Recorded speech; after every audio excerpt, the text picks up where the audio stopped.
Oke, tanpa berlama-lama lagi, mari kita sambut nih Kak Ahmad Ridho Kamaludin. Kak Ridho, boleh nih waktu dan layarnya dipersilahkan. Oke, terima kasih sebelumnya. Izin start screen ya. Suaranya aman nggak?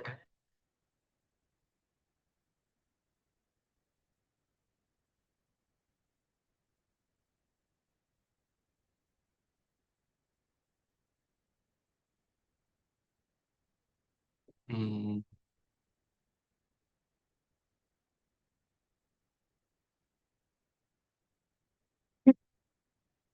Oke, Bismillahirrahmanirrahim. Assalamualaikum warahmatullahi wabarakatuh. Selamat sore semuanya dan terima kasih sudah meluangkan waktunya dan mendedikasikan waktunya yang bisa dibilang cukup sibuk ini untuk hadir di sesi kali ini. Sebelumnya perkenalkan, nama saya itu Ahmad Ridho Kamaludin. Saya adalah mahasiswa informatika dan juga seorang freelance web developer. Nah, sebelum kita masuk ke materi, saya ingin memulai dengan satu disclaimer dulu nih. Bahwasanya saya itu bukan orang yang paling ahli nah, di bidang ini. Saya juga pribadi masih harus banyak belajar, dan jadi pada sesi kali ini tuh bukan tentang saya yang menggurui, tapi lebih ke berbagi perspektif dan pengalaman belajar aja. Dan semoga nanti ya, harapannya dari sini, ketika kita, ataupun ketika sesi ini itu udah selesai, kita tuh pulang dengan mendapatkan sudut pandang yang baru gitu. Nah, sekarang saya mau mulai dengan satu fenomena yang mungkin dari kita juga sering lihat dan dengar gitu.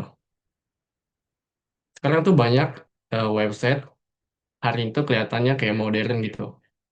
Animasinya banyak, interaksinya ada, dan pakai framework-framework yang populer yang selalu dipakai. Tapi pertanyaannya adalah, apakah misalkan ketika suatu website itu bisa dikatakan modern atau kelihatannya bagus nih UI-nya, apakah itu berarti eh, cara dia stylingnya ataupun CSS-nya itu modern gitu? Ataupun sebaliknya, kalau misalkan kita ngelihat UI yang kelihatan sederhana aja, kayak biasa-biasa aja nih. Nah, apa berarti cara dia nge-styling CSS-nya itu ketinggalan zaman gitu?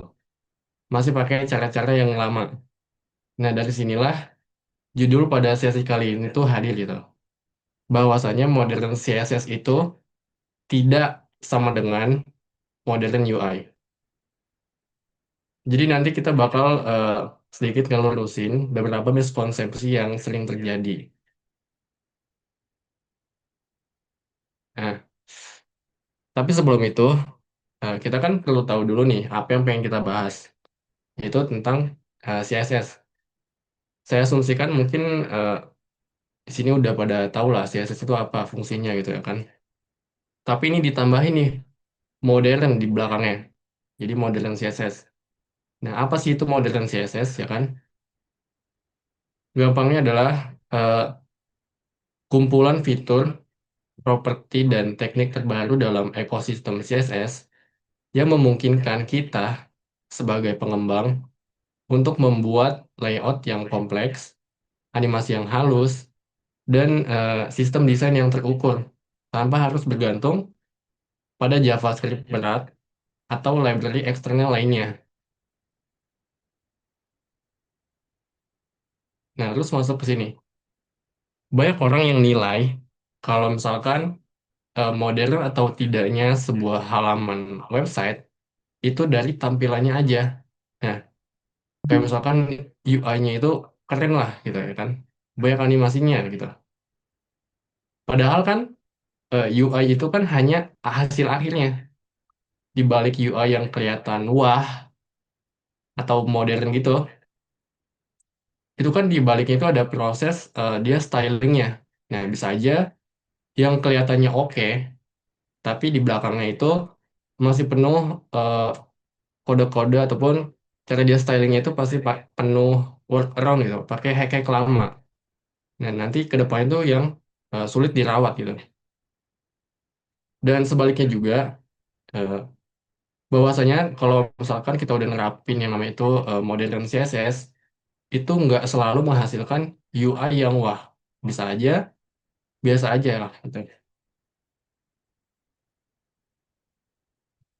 Nah contohnya, ini juga sering kejadian nih. Jadi kayak misalkan pakai framework CSS, kayak misalkan Tailwind, Bootstrap ataupun yang lainnya. Nah itu kan kelihatannya kayak wah modern gitu ya kan, udah pakai framework nih gitu ya. Padahal kan bisa aja kita tuh pakai framework modern tapi cara layoutnya itu masih cara 10 tahun yang lalu atau cara lama gitu. Contohnya misalkan di sini ada udah pakai Tailwind nih, tapi buat layoutingnya masih pakai float gitu ya kan. Kemudian yang di kanan ada responsif yang penuh media query gini. Jadi kita bikin the breakpoint hell istilahnya tuh. Kemudian di bawah itu kita bikin micro management pixel gini. Dimana kita bakal nge-break di setiap bagian-bagian untuk device masing-masing device gitu. Untuk menyesuaikan. Nah, desain yang bagus itu emang penting ya kan. Tapi eh, desain yang bagus tanpa fondasi yang benar juga kan kedepannya tuh bakal sulit buat dikembangin. Nah, misalkan sekali kita ngerti desain, nanti tuh CSS itu bakal runtuh gitu, bakal banyak yang perlu diubah. Dan hari ini kita bakal kenalan sama beberapa fondasi itu sebelum nantinya kita bakal naik level ke experience. Di sini ada saya bagi menjadi 4. Contohnya itu ada yang pertama itu ada CSS variable, kemudian ada responsive yang modern contohnya, kemudian ada layouting modern, dan yang terakhir ada modern selector dan utility. Nah, perlu diketahui juga disclaimer ya, kalau misalkan sesi ini tuh bukan kayak nunjukin tutorial dari awal, tapi lebih ke ngasih tahu nih, oh ini loh cara yang lebih oke-nya gitu. Nanti mungkin teman-teman untuk eksplorasi lebih jauhnya itu bisa menggunakan cara masing-masing gitu dalam belajar. Nah, kita masuk ke layout yang modern. Kalau misalkan kita udah lama ataupun dulu tuh kalau di web ya, aku juga ngalamin itu khususnya aku juga pakai yang namanya tuh float waktu era float nih, pakai clear fix atau hack kanan hack kiri. Nah, itu layout tuh bakal pecah cuman gara-gara satu elemen, yaitu waktu pakai float tuh. Nah terus masuk ke era flexbox. Nah flexbox itu datang dan ini benar-benar ngebantu banyak hal dan juga mempermudah ya.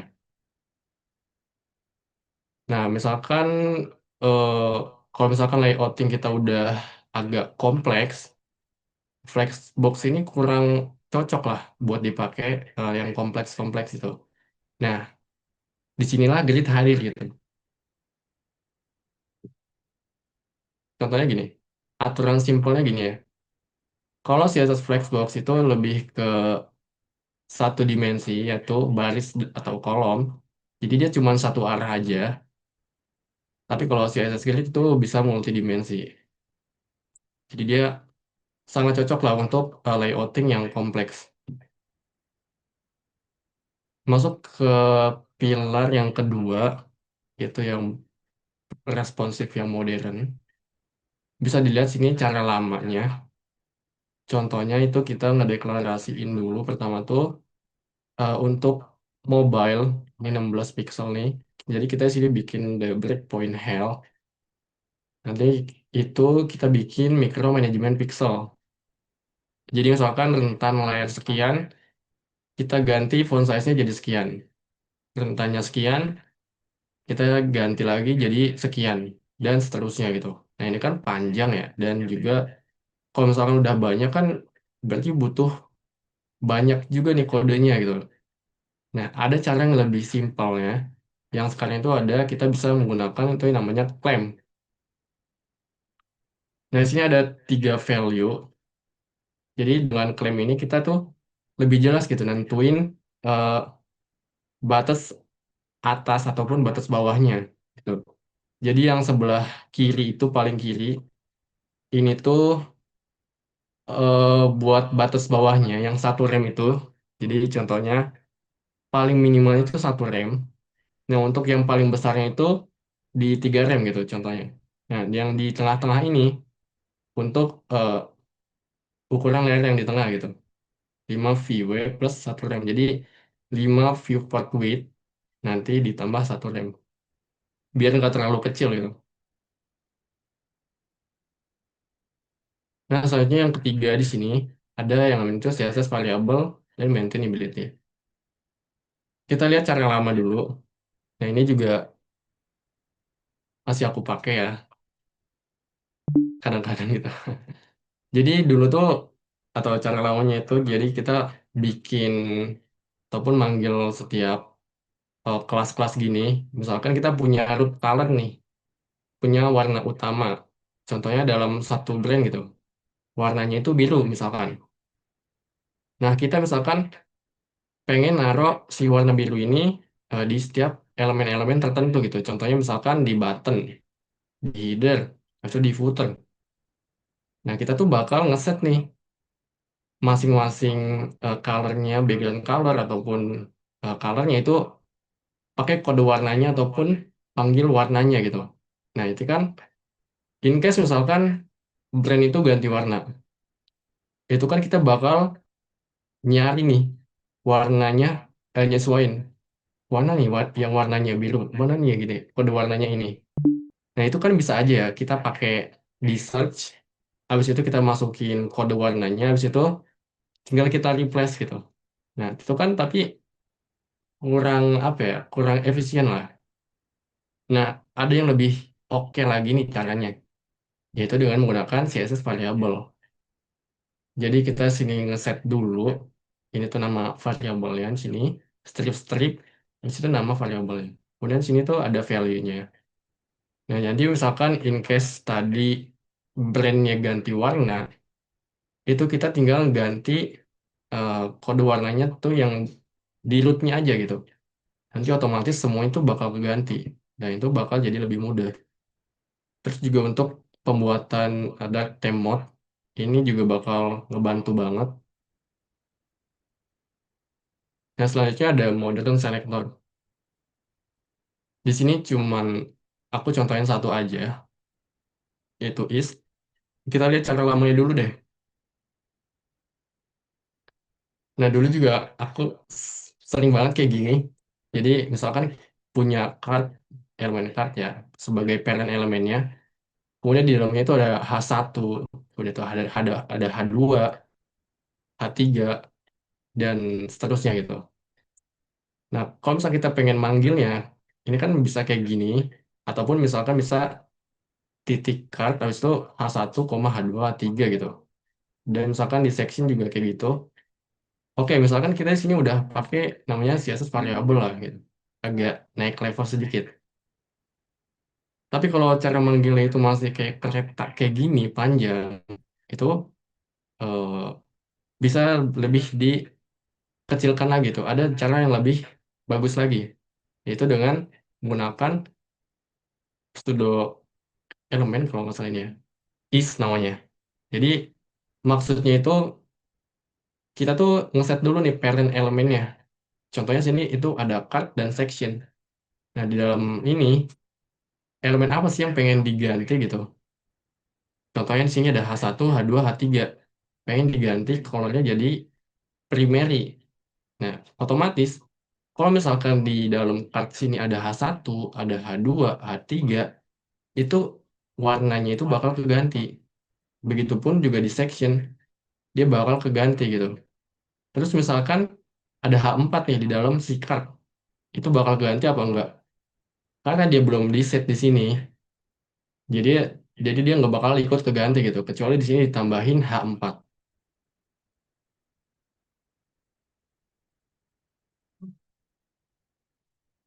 Oke, jadi tadi kita udah kenalan ya. Sampai titik ini tuh kita baru bicara soal fondasi teknisnya.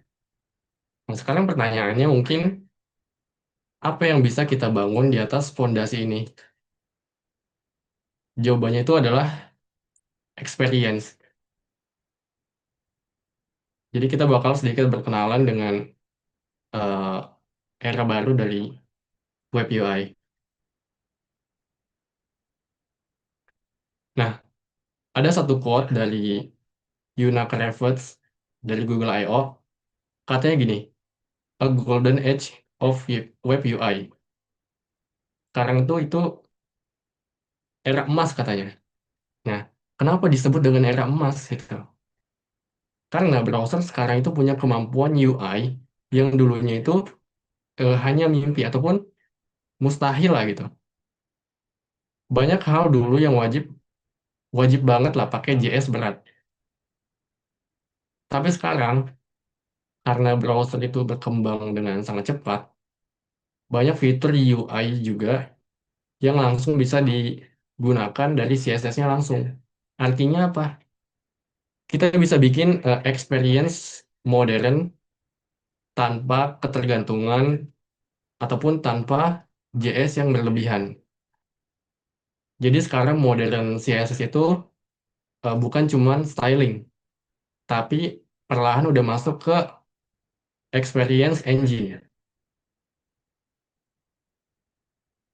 Nah, di sini ada tiga pilar utamanya. Contohnya, di sini ada novel interactive experience. Yang kedua itu ada engine enable UI component. Yang ketiga itu ada quality of life improvement. Jadi kita udah sedikit ngomongin ini. Dan kita nggak bakal ngomongin yang tengah ini. Dan kedua ini nggak bakal diomongin secara lanjut lah. Kita bakal ngomongin tentang novel interactive experience. Nah, novel interactive experience. Interaksi yang dulu dianggap mustahil. Jadi kalau pengen bikin interaktif itu harus pakai JS, sekarang itu perlahan kita tuh bisa langsung menggunakan CSS native-nya gitu untuk membuat interaktif. Nah, contohnya kita bakal bikin nanti kayak gini,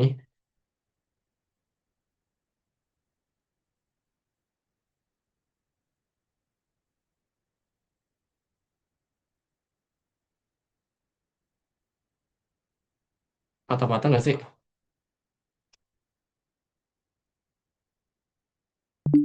Jadi ini tuh kayak animasi fade in, fade out gitu, pakai CSS, pakai CSS doang gitu, nggak pakai JS. Patah-patah ya.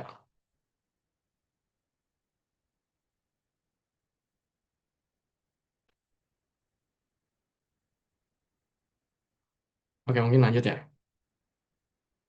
Nah, kalau pengen bikin kayak animasi ketika di scroll itu bukan EZ ya, pakai JS gitu.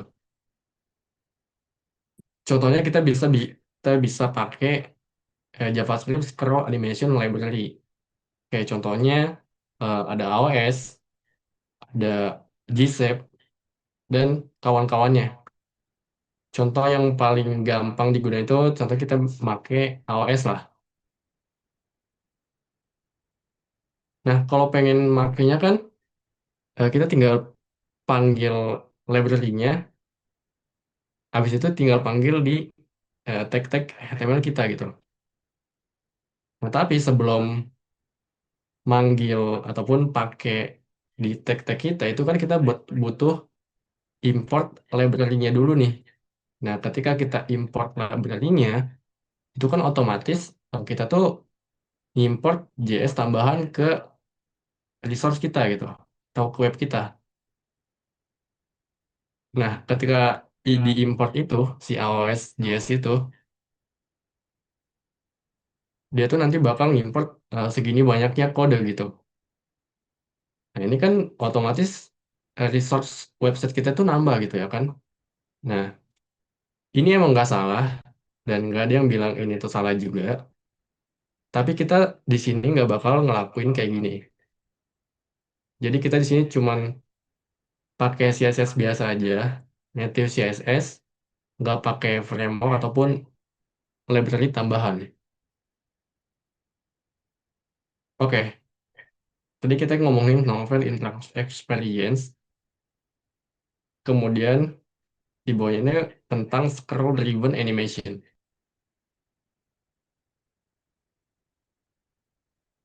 Nah, apa sih itu scroll driven animation? Jadi scroll driven animation itu adalah eh, animasi dinamis berbasis scroll tanpa intersection observer ataupun JavaScript berat. Nah, jadi kita tuh di eh,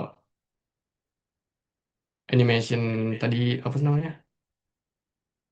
Intersection observer ya, itu tuh JS ya guys. Intersection observer itu JS dan di sini JS juga, jadi kita nggak bakal pakai JS. Nah, ini bisa jelasin nih JavaScript untuk mendeteksi apakah sebuah elemen sudah masuk ke area layar viewport. Jadi nanti si JS ini bakal komunikasi sama browser nih. Si ini tuh udah masuk ke viewport belum sih gitu. Kalau udah kasih tahu dong gitu. Soalnya pengen bikin animasi kayak gini nih gitu. Nanti si browser tuh terus panggil-panggil JS-nya gitu. Nah, tapi di sini kita cuma pakai dua, bakal kenalan sama dua properti di CSS ini. Yang namanya tuh ada animation timeline dan animation range untuk ngebuat ataupun memanipulasi animasi interaktifnya. Nah, kalau misalkan kita bikin animasi itu kan eh, ke-triggernya itu ketika halamannya itu baru di-load aja nih, ketika di-refresh doang. Nah, tapi dengan ada animation timeline ini, kita tuh bisa eh, memanipulasi animasinya, kapan masuknya gitu-gitu, itu tuh berdasarkan scrollnya. Nah, jadi nanti ke-triggernya itu berdasarkan scroll. Nah, animation timeline yang menentukan garis waktu. Jadi sini ada tiga value utamanya. Yang pertama ini ada auto untuk defaultnya. Jadi animasi itu berjalan berdasarkan waktu, detik atau sejak halaman dimuat. Jadi ketika halaman baru dimuat, animasinya itu bakal langsung jalan. Nah, kemudian ada view. Jadi animasi berjalan berdasarkan visibilitas elemen di dalam area scroll. Nah, kemudian yang ketiga ini ada scroll. Animasi berjalan berdasarkan posisi scroll dari kontainer ataupun halaman. Nah, nanti detailnya gimana nanti kita bakal coba contohin ataupun kita ngelihat langsung gitu. Pertama-tama kita bakal cobain yang view dulu nih. Nah, tapi sebelum masuk ke percobaannya, kita butuh juga kenal yang namanya itu animation range untuk mengontrol presisinya. Nah, di sini ada tiga value juga. Yang pertama itu normal, yang kedua itu ada range percentage, yang ketiga itu ada timeline range name. Nah, normal ini animasinya berjalan mengikuti seluruh rentang timeline dari awal 0% hingga akhir 100%. Kemudian range ini menentukan titik spesifik menggunakan ukuran. Nah, dihitung dari awal timeline. Nanti detailnya gimana nanti kita bakal coba lebih dalam melihat langsung. Kemudian ada timeline range name. Ini tuh menggunakan fase-fase spesifik saat elemen berinteraksi dengan layar. Nah, kita bakal contohin secara langsung ya contohnya. Ini set screen dulu.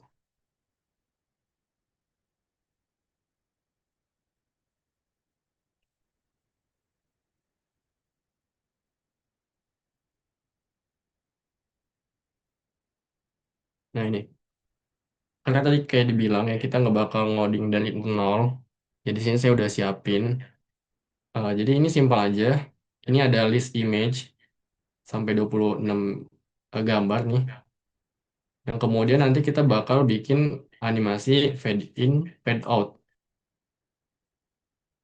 Patah-patah ya.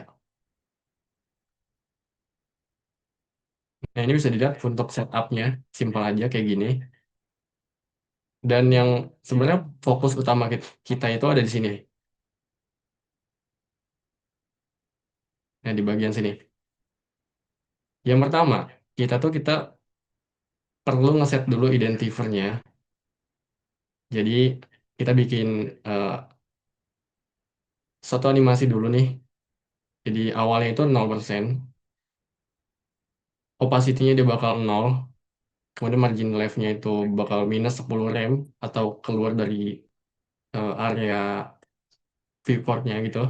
Kemudian ketika 100% itu opacity-nya bakal 1 dan margin left-nya tuh bakal 0. Jadi seolah-olah dia tuh masuk dari kiri ke kanan. Kemudian scale-nya juga bakal jadi 1. Ini untuk animasi keluarnya. Di opacity-nya nambah 1, margin left-nya 0. Ini kan kebalikannya dari sini ya. Kemudian di exit-nya itu jadi 0 dan sekian. Nah, pentingnya itu ada di sini. Mungkin kita sambil di soft review dulu ya. Soal ini harusnya dihapus dulu.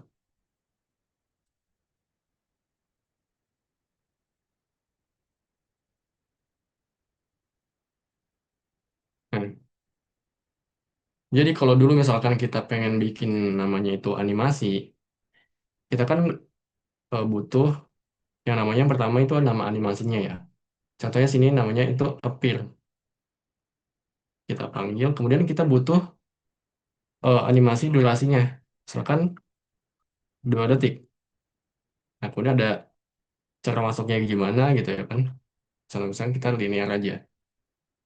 Nah, animasinya emang jalan, tapi ini tuh ketriggernya cuman waktu halaman ini dimuat doang gitu loh. Nah, jadi masa harus kita refresh gini? Nah, ini kan jelek ya. Animasinya patah-patah nggak sih? Kalau dari sono, izin,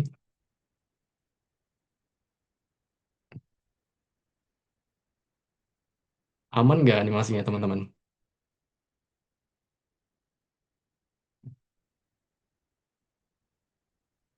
Aman ya? Oke. Taruhlah misalkan kita bisa lah kasih ini infinite misalnya, biar dia terus berulang. Patah-patah ya?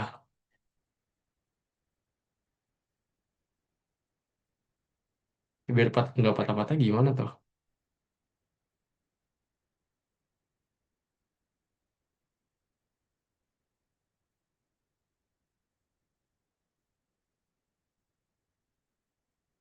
Oke, lanjut dulu aja ya. Jadi dulu tuh kalau misalkan kita butuh namanya second, habis itu cara masuknya gimana gitu-gitu. Sekarang tuh kita cuman tinggal panggil animasinya apa namanya, kemudian cara masuknya gimana, dan kemudian eh, bagiannya tuh gimana gitu ya kan. Nah, untuk animation timeline ini, untuk nge-trigger si animasinya, kalau sebelumnya itu bakal cuman ke-trigger ketika si elemen itu di refresh ataupun elemen itu baru masuk, ketika kita pakai view ini, si elemen ini bakal, misalnya elemen ini masuk, nih si image ini udah ada di layar, itu tuh bakal nge-trigger si animasinya gitu. Nanti si animasinya tuh bakal jalan.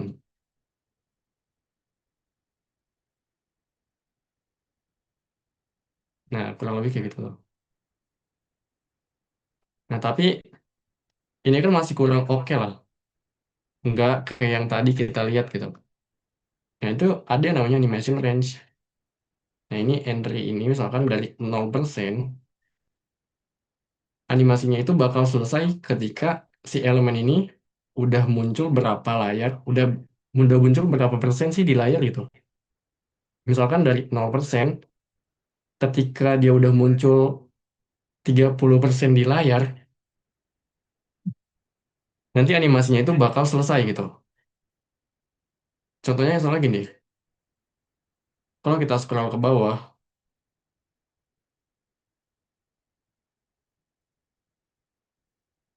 itu ada animasi kayak fade in, masuk gitu, animasi masuk dari samping kiri layar.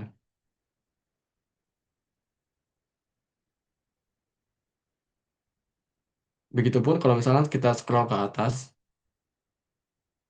nanti dia bakal balik lagi animasinya.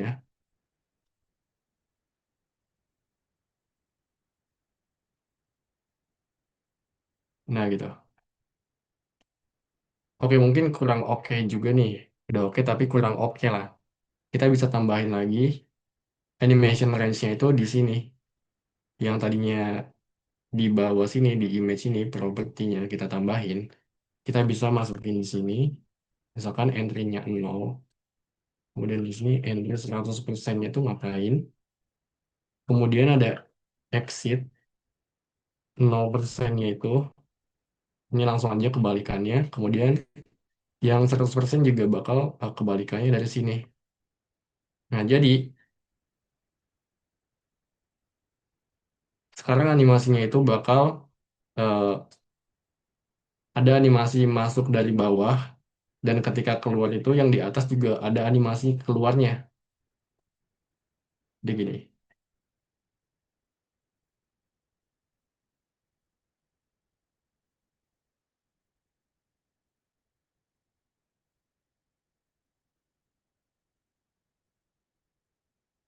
Nah, ketika masuk juga dia bakal ada animasinya lagi dari atas dan dari bawah.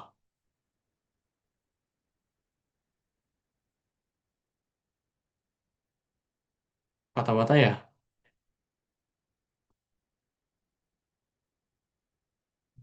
Gimana biar nggak patah-patah?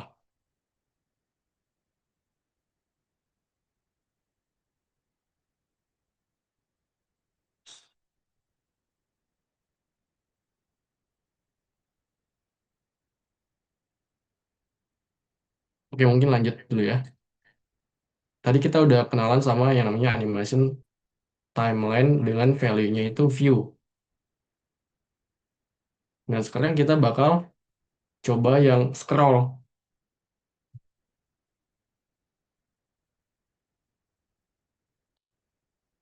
Contohnya ini yang scroll, kita bikin kayak animasi parallax headernya itu nanti bakal sticky gitu. Ini adalah setup kontennya, biasa aja. Sini ada eh, header nih, namanya itu sticky parallax header. Kemudian sini di mainnya itu ada text flow rem aja banyak. Kemudian di bawahnya itu ada container. Nah ini enggak ya. Container itu tadi cuma buat eh, space buat scroll aja gitu. Nah ini setupnya. Jadi kita bikin background URL juga. Dan yang paling pentingnya itu ada di sini. Jadi kayak tadi kita ngeset si animasinya dulu. Kita bikin lah di sini misalkan sticky parallax. Dari yang tadinya itu background posisinya itu 50 ke 0.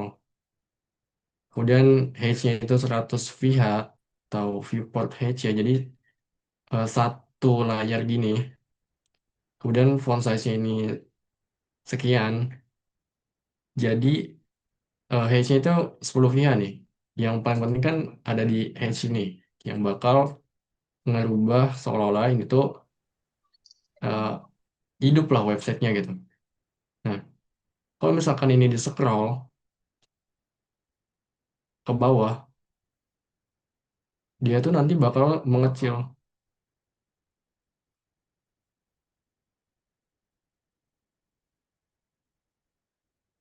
sampai ke 10 VH tadi. Nah, kalau udah gitu dia jadi sticky. Nah, sampai scrollnya habis lah.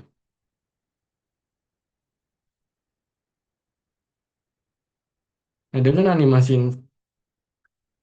timeline scroll juga, kita bisa bikin eh, progress bar. Mungkin kita pernah lah ngelihat, kayak misalkan lagi baca artikel nih, ataupun berita. Ketika kita nge-scroll ke bawah, itu tuh di atasnya tuh ada kayak progress barnya yang ngikutin eh, area dari kita scroll. Misalkan halamannya habis, progress barnya itu bakal penuh gitu. Begitupun sebaliknya kalau misalkan kita scroll ke atas, scroll barnya itu bakal mundur juga ngikutin. Nah, itu tuh pakai animation timeline scroll gitu. Contohnya misalkan kita bikin tulis bar. Sini kita bikin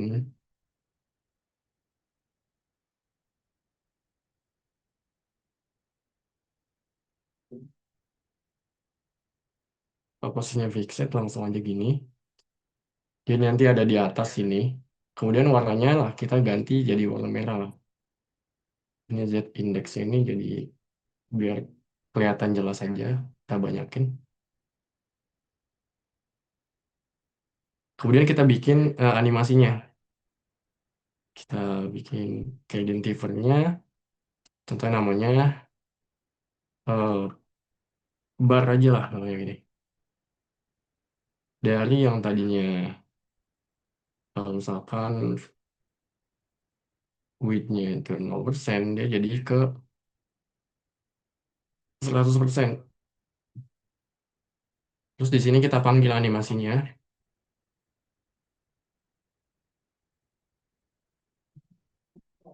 Kita panggil nama animasinya, itu bar, terus linear forward saja. Kemudian animation timeline-nya itu kita kasih scroll.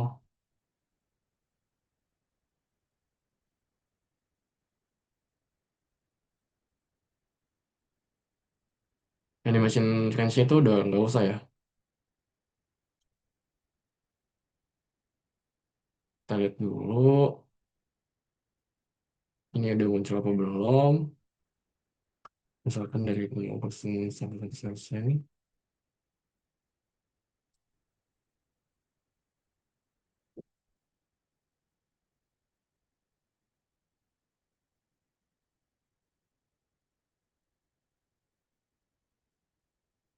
Oh ini,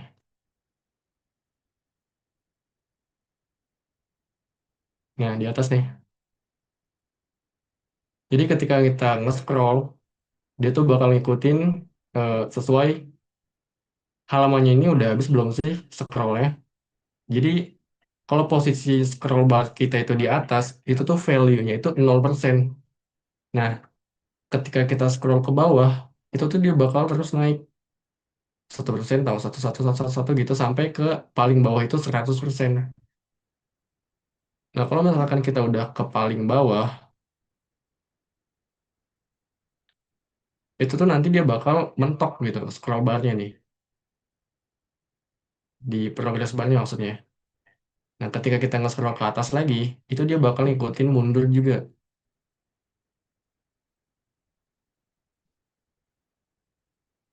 Nah, gitu. Ini udah scroll ya tadi.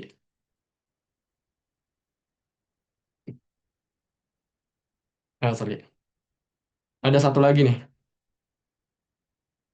Jadi kita mungkin tadi contohnya itu biasa aja lah, tahu kurang greget lah gitu. Nah, ada satu lagi.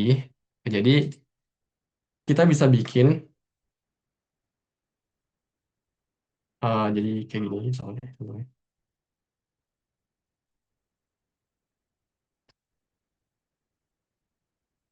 Jadi kita bakal ataupun bisa bikin horizontal scroll section yang nggak butuh JS nih. Ini kan pakai JS ya. Contohnya sini pakai G-Shape nih.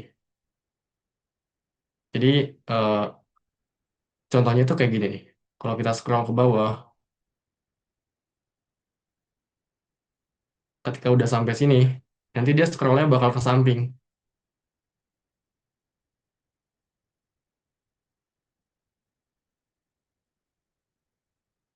Nah, ke samping nih, bukan malah ke bawah. Nah, kalau misal udah habis, dia bakal scroll ke bawah lagi. Begitupun sebaliknya kalau kita scroll ke atas, dia bakal nge-scroll dulu ke sampingnya,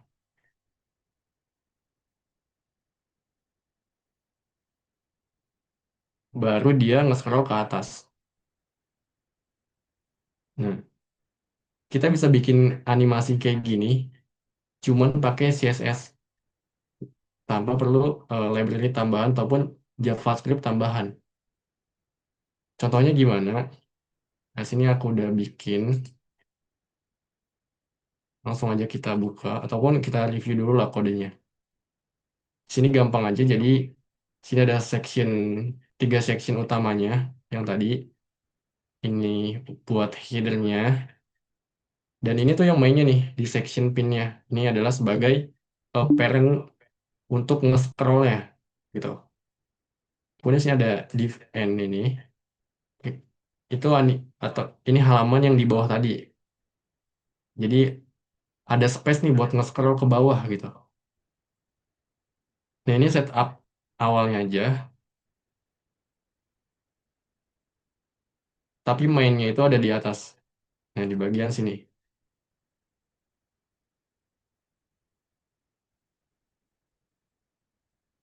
Nah, jadi kita bikin identifier dulu kayak tadi. Animasi namanya move, transform, translate X. Jadi kalau min 100% plus 100 view wide. Jadi dia bakal ngurangin 100% ke samping nih layarnya. Dan nanti ini untuk 100 view ini di halaman terakhirnya itu masih ada space gitu. Jadi nggak patah. Nah, untuk section pinnya, 400 VH ini, jadi istilahnya tuh ini kan 4 kali layar ya. Jadi nanti kita bisa ataupun kita punya ruang buat nge-scroll gitu. Kalau misalkan ini kecil, itu nanti eh scrollnya tuh bakal cepet banget. Nah, makanya ini digedein sampai 400 misalkan. Nah, contohnya gimana? Contohnya eh kita pakai Live Sweeper nih.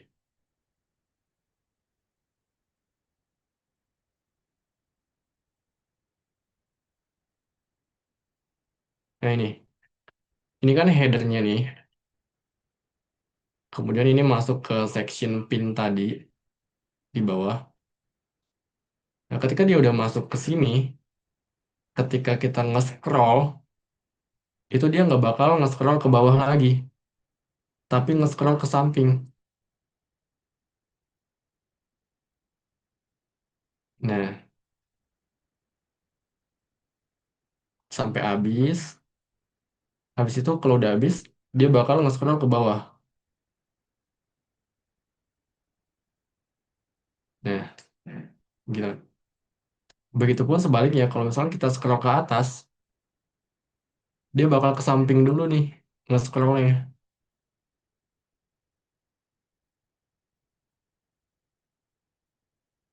Baru habis itu ke atas. Nah, keren nggak? Keren nggak? Keren lah ya. Sekali lagi ini apa? Kita cuma pakai CSS gitu. Nggak pakai JS. Nah, terus dari tadi kita udah ngomongin nih, kayak fondasinya, habis itu hal-hal baru yang ada di CSS, habis itu apa pentingnya gitu ya kan. Kita bisa lihat video ini contohnya dari Tokopedia.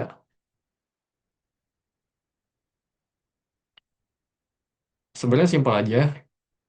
Jadi dia tuh ketika nge-scroll, dia tuh ngeganti breadcrumb yang ada di sini jadi halaman navigasi kayak gini. Nah, apa katanya ya kan, yang udah nerapin scroll driven animation ini? Katanya kami berhasil mengurangi hingga 80% baris kode dibandingkan dengan menggunakan scroll konvensional dan mengamati bahwa penggunaan CPU rata-rata berkurang dari 50% menjadi 2% saat nge-scroll, kata Andi Wihalim, senior software engineer di Tokopedia. Nah, dia nggak cuma mangkas sampai 80% baris kodenya, tapi dia juga ngurangin penggunaan CPU rata-ratanya. Yang dari yang tadinya 50%, itu bisa sampai jadi 2% waktu nge-scroll. Nah, itu kan ngurang sampai 48% ya. Nah, berarti ini kan powerful banget gitu ya kan. Oke, udah sampai kesimpulan nih. Jadi kesimpulannya ya, sesuai dengan eh, judulnya, modern CSS tidak sama dengan modern UI. Jadi modern CSS itu gampangnya adalah sebuah sistemnya gitu, fondasinya. Kalau misalkan modern UI itu cuman hasilnya, modern CSS ini prosesnya gitu, gampangnya gitu. Kemudian masuk ke performa adalah prioritas. Jadi kita bisa ngeganti logika JavaScript yang berat dengan fitur native CSS yang bahkan ini bisa nurunin beban CPU yang dari tadinya contohnya di case Tokopedia tadi yang 50% jadi 2%, itu kan ngurang 48%. Nah, itu kan berarti lebih powerful gitu ya kan. Pakai native aja gitu. Jadi nggak berat juga gitu webnya. Kok ada pergeseran paradigma.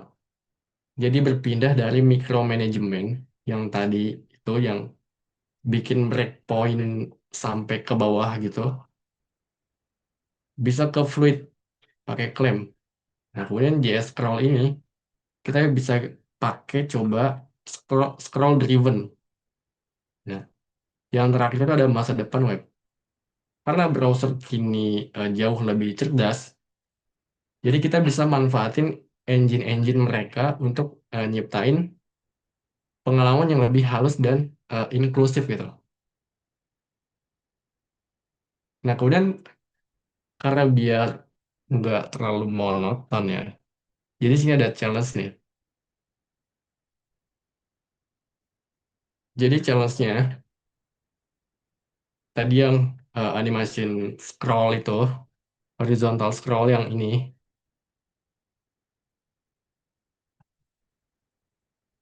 kan cuman biasa aja nih,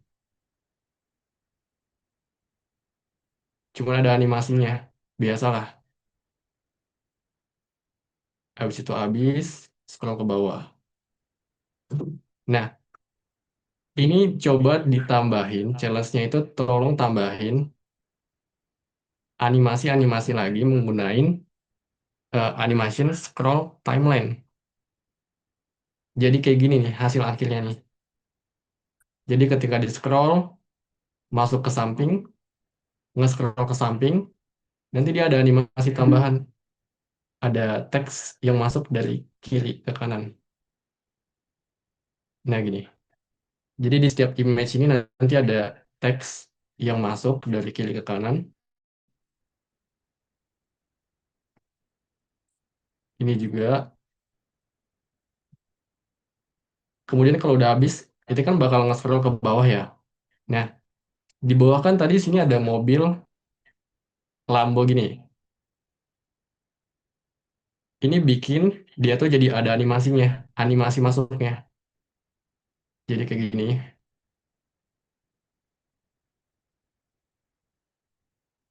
Nah, gitu. Kalau misalnya kita scroll ke atas, dia bakal ngulang juga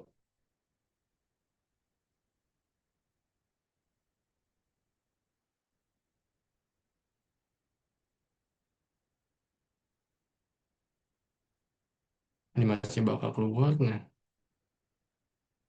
gitu. Nggak, nggak wajib, cuman yang mau-mau aja lah gitu. Nah, ada clue-nya nih. Karena misalkan yang tadi di pin wrap ini, itu kan scroll-nya ke samping ya. Jadi kita nggak bisa ngegunain timeline view, tapi kita pakai eh, animation timeline dari parentnya, itu section pin TL yang ada di sini.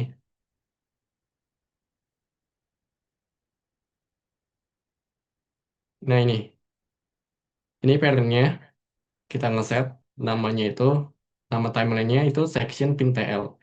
Nah kita manggilnya itu di pin wrap sini. Kalau misalkan normalnya itu ini scroll, karena tadi value dari scroll itu ada tiga, dan ini yang terakhir nih, yang tadi timeline name. Nah ini makanya tuh kayak gini. Nah kemudian untuk yang mobil Lambo di bawah ini, yang N, itu elemennya kan scroll secara vertikal normal. Nah, artinya itu bisa menggunakan animation timeline view. Kemudian gunain animation range buat ngontrol kapan animasinya mulai dan selesai. Nah, kalau udah selesai, bikin SG video demo, kemudian tag ITTS dan juga akun saya gitu. Nanti 3 orang tercepat ini bisa dapat saldo dana. Wis, nggak banyak ya, cuman ya bisa lah buat beli kopi kenangan atau cilok-cilok gitu. Nah, untuk kodenya nanti ini PPT-nya bakal di-share ke grup juga. Nanti kodenya bisa di-download.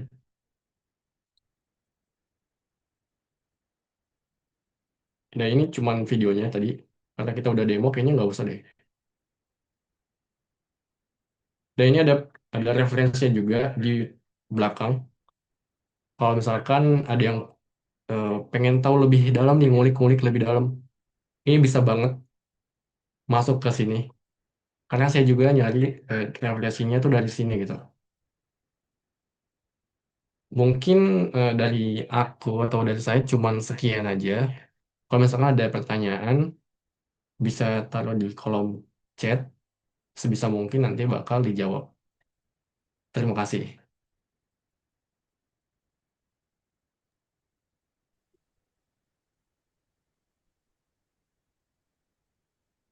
Oke, luar biasa banget nih pemaparannya teman-teman. Sekarang kita masuk ke sesi selanjutnya, yaitu sesi diskusi. Tadi kan Karido udah sempet nih mention soal Tokopedia yang berhasil memangkas baris kodenya yang tadinya 80% jadi 50% untuk beban CPU dan 2% doang. Dari 50% CPU-nya ke 2% doang. Cuman karena pindah ke scroll driver animation murni.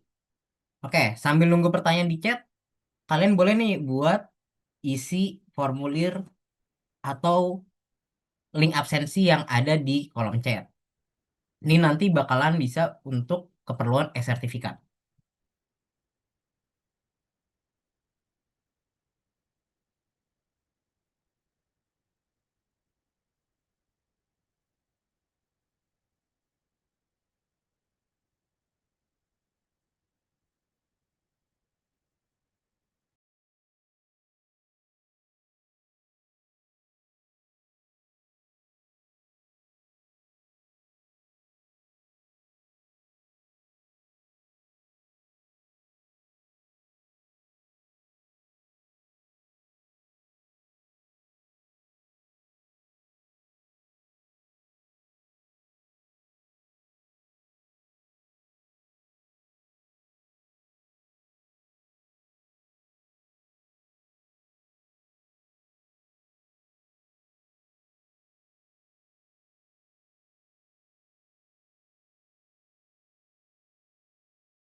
Oke, karena nggak ada yang bertanya, oke, saya nanya dulu deh.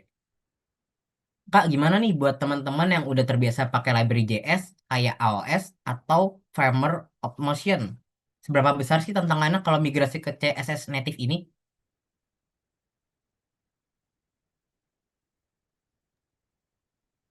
Oke, thank you. Kalau misalkan udah biasa pakai JS, itu kan kalau udah biasa pakai JS kan berarti udah bisa dibilang advance lah. Udah bukan pemula lagi tuh, ya kan? Nah, itu gampang banget ya kan? Karena tadi cuman pakai dua properti CSS aja, animation timeline sama animation range. Nah, itu gampang banget gitu jadinya. Cuman ada scroll sama view doang juga. Kemudian animation range-nya itu untuk menentukan kapan si animasi ini bakal masuk dan kapan animasi ini bakal selesai. Nah, itu cuma sesimpel itu aja gitu. Jadi nggak perlu JS yang ribet-ribet gitu lah.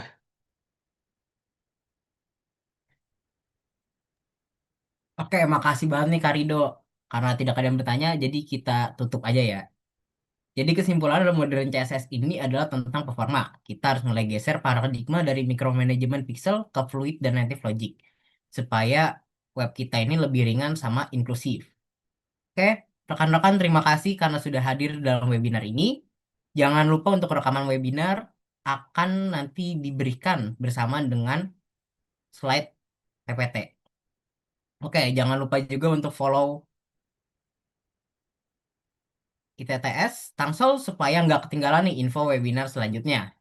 Saya Rafael Bramantyo, mewakili moderator, pamit undur diri. Terima kasih atas partisipasi aktifnya. Sampai jumpa di webinar ITTS berikutnya. Selamat sore dan selamat berkarya.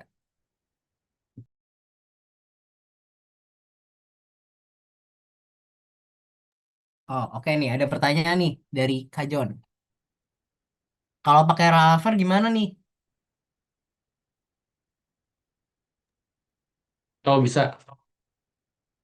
Bisa banget ya kalau pakai Laravel. Nah, kebetulan aku juga nerapin ini di proyekan Laravel aku di website rumah sakit waktu itu.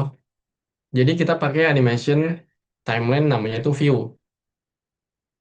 Kan di Laravel juga ada public CSS-nya gitu ya kan. Nah, itu di set di CSS-nya aja. Kayak tadi ngeset ataupun bikin animasi itu kayak tadi lah gampang. Bikin identifier animasinya dulu, habis itu kita panggil di elemen yang pengen dianimasiin. Nah, sesimpel itu aja gitu.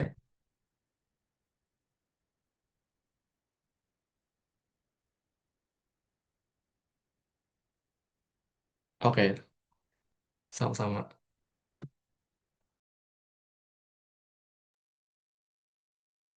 Oke, karena ini sudah tidak ada yang bertanya lagi, apa diakhiri aja? Arido?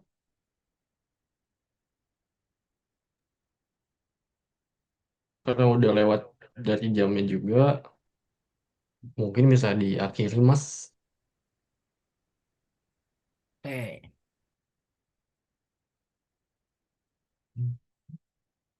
Oke, terima kasih buat teman-teman yang udah hadir pada webinar kali ini. Kita sudah selesai membahas nih tentang CSS tadi ya. Dan karena waktu sudah melewati batas sebenarnya, jadi kita akhiri saja. Terima kasih dari kami dan jangan lupa untuk bertemu di webinar selanjutnya.